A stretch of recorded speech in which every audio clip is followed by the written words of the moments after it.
भारतीय अर्थव्यवस्था या टॉपिकवरती सरळ सेवा भरती आणि MPSCमध्ये प्रश्न विचारण्यात येतात. त्यामुळे विद्यार्थी मित्रांनो, या अर्थव्यवस्थेचे जे सराव प्रश्न आहेत ते आपण स्टेप बाय स्टेप एक एक प्रश्न पाहणार आहे.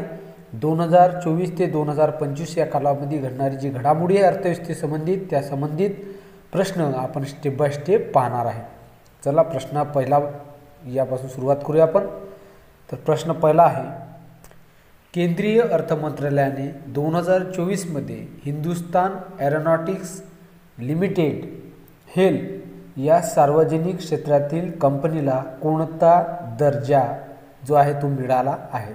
त्यासाठी पर्याय दिलेले आहे. Option number A Maharatna, B Navratna, C Miniratna आणि डी मिनिरत्न 1 आणि 2. तर या चारही पर्यायांपैकी या ज्या प्रश्नाचं उत्तर आहे ते आहे ऑप्शन नंबर ए. जी ही हेल कंपनी आहे, हिंदुस्तान एरोनॉटिक्स कंपनी लिमिटेड जी आहे, ती या कंपनीला महारत्न हा दर्जा केंद्रीय अर्थमंत्रालयाने 2024मध्ये दिलेला आहे. त्यानंतरचा दुसरा प्रश्न पहा, थेट परकीय गुंतवणुकीत 2024मध्ये कोणत्या राज्याने पहिला क्रमांक राखला आहे? ते यासाठी पर्याय दिलेले आहे. Option number A Rajasthan, Gujarat, C Maharashtra आणि ऑप्शन नंबर डी तेलंगणा. तर या चारही पर्यायांपैकी या प्रश्नाचं उत्तर आहे ते आहे ऑप्शन नंबर सी. महाराष्ट्र या राज्याने थेट परकीय गुंतवणुकीमध्ये 2024मध्ये या सर्व देशामध्ये आपल्या पहिला क्रमांक राखले आहे. त्यानंतर प्रश्न क्रमांक तिसरा पहा, 2024मध्ये देशाच्या GDPमध्ये महाराष्ट्र राज्याचा वाटा किती टक्के आहे? यासाठी पर्याय दिलेला आहे. Option number A 12.30%, B 13.30%, option number C 14.30%, option number D 15.50%. तर या सर्व पर्यायांपैकी या प्रश्नाचं उत्तर आहे ते ऑप्शन नंबर बी 13.30% जे GDP आहे ते महाराष्ट्र राज्याचा वाटा आपल्या देशाच्या GDPमध्ये समावेशित आहे. त्यानंतर प्रश्न क्रमांक 14 पहा, वर्तमानमध्ये 16व्या वित्त आयोगाचे अध्यक्ष कोण आहे?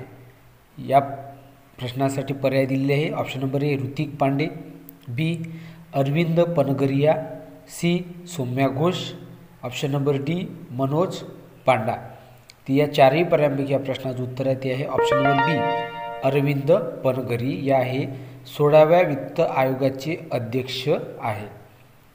त्यानंतर प्रश्न क्रमांक 5, 2024मध्ये पंतप्रधान मोदी यांनी 90 रुपयाच्या नाण्याचे पुनरावरण केले, ते कोणत्या धातूचे नाणे होते? तर त्यासाठी पर्याय दिलेले आहे. ऑप्शन नंबर ए सोने, बी चांदी, सी तांबे, डी ब्रांज. तर या चारही पर्यायांपैकी या प्रश्नाचं उत्तर आहे ते आहे ऑप्शन नंबर बी. ते जे नाणे आहे जे आपल्या पंतप्रधान मोदी यांनी 90 रुपयाच्या नाण्याचे जे अनावरण केले, त्या जे नाणे आहे ते चांदी या धातूचे आहे. त्यानंतर प्रश्न क्रमांक 6 पहा, RBIचे मुख्यालय कोलकातावरून मुंबईमध्ये कोणत्या वर्षी स्थलांतरित करण्यात आले?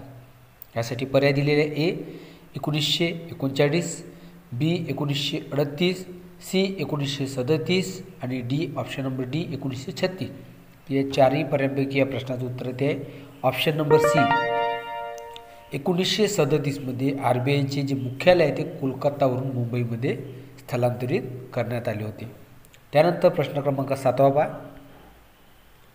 सर्वाधिक सोन्याचा साठा असणाऱ्या देशात भारत कितव्या स्थानी आहे 2024 नुसार? त्यासाठी पर्याय दिलेले आहे. ए ऑप्शन नंबर ए 6व्या स्थानी, बी 7व्या स्थानी, सी 8व्या स्थानी, डी 9व्या स्थानी. त्या प्रश्नाचं उत्तर आहे ते ऑप्शन नंबर डी. आपल्या भारत देश आहे त्या सोन्याच्या साठामध्ये 9व्या स्थानी आहे. त्यानंतर प्रश्न क्रमांक 8 पहा, टाइमच्या सर्वात प्रभावशाली 100 व्यक्तींच्या यादीत भारतातील किती व्यक्तींचा समावेश आहे? यासाठी पर्याय दिलेले आहे. 5 व्यक्तींचा, ऑप्शन नंबर ए 5 व्यक्ती, बी 6 व्यक्ती, सी 7 व्यक्ती आणि ऑप्शन नंबर डी 8 व्यक्तींचा. ते सर्व चारही पर्यायपैकी या प्रश्नाचं उत्तर आहे ते आहे ऑप्शन नंबर डी 8 व्यक्तींचा. या टाईमच्या सर्वात प्रभावशाली 100 व्यक्तींच्या यादीमध्ये भारतातील 8 व्यक्तींचा समावेश आहे. त्यानंतर प्रश्न क्रमांक 9 पहा. भारताच्या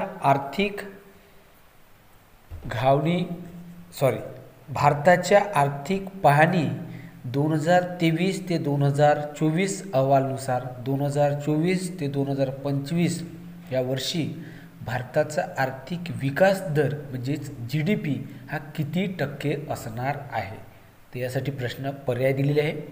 ऑप्शन नंबर ए 5 ते 5.30%, ऑप्शन नंबर बी 6.5 ते 7%, ऑप्शन नंबर सी 7 ते 8.2% आणि ऑप्शन नंबर डी 7.5 ते 8.5%.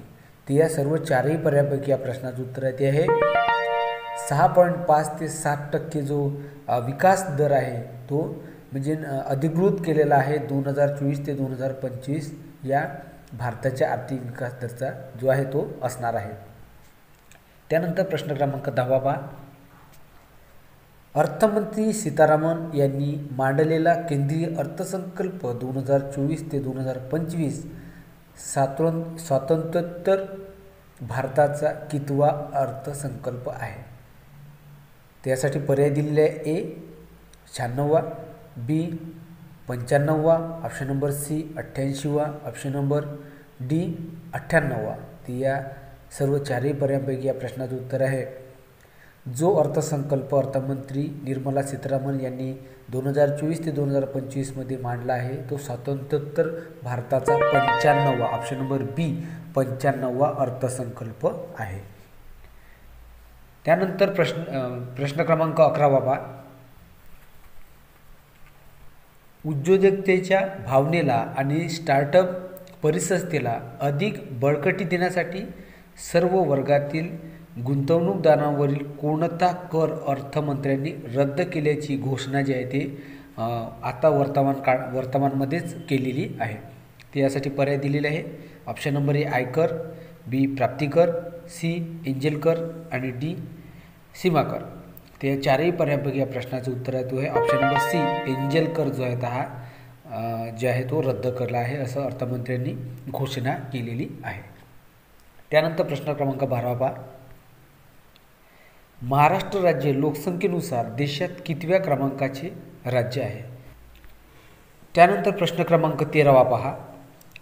2011च्या जनगणनेनुसार महाराष्ट्र राज्याचे स्त्रिया प्रति 1000 पुरुष प्रमाण किती आहे. पर्याय दिलेले A 927, option number B 928, option number C 929, option number D 930. या चारही पर्यायांपैकी या प्रश्नाचं उत्तर ते ऑप्शन नंबर सी 2011च्या जनगणनेनुसार महाराष्ट्र राज्याचे स्त्रिया प्रति 1000 पुरुष प्रमाण 929 आहे. त्यानंतर प्रश्न क्रमांक 14 पहा. GAICने देशातील पहिला ग्रीन हायड्रोजन प्लांट कोणत्या राज्यात कार्यान्वित केला आहे. यासाठी पर्याय दिलेले आहे. ऑप्शन नंबर ए महाराष्ट्र, बी मध्य प्रदेश, सी छत्तीसगड आणि डी उत्तर प्रदेश. या चारही पर्यायांपैकी या प्रश्नाचं उत्तर आहे ते ऑप्शन नंबर बी मध्य प्रदेश या राज्यामध्ये ग्रीन हायड्रोजन प्लांट जे आहे ते राज्यात कार्यान्वित केलेला आहे. त्यानंतर शेवटचा प्रश्न पहा 15वा. अलीकडेच कोणत्या बँकेला ठेवी स्वीकारण्यास RBIने बंदी घातली आहे. यासाठी पर्याय दिलेले आहे. A ICICI bank, B bank of Maharashtra, C central bank of India आणि डी पेटीएम पेमेंट्स बँक. तर या चारही पर्यायांपैकी या प्रश्नाचं उत्तर आहे ते option number D Paytm payments बँकेला अलीकडेच ठेवी स्वीकारण्यास RBIने बंदी घातलेली आहे. अशा प्रकारचे सर्व प्रश्न आपल्या चॅनलवर तुम्हाला पाहता येणार मित्रांनो. त्यामुळे आपल्या चॅनलला सबस्क्राईब करा, शेअर करा. ओके, धन्यवाद.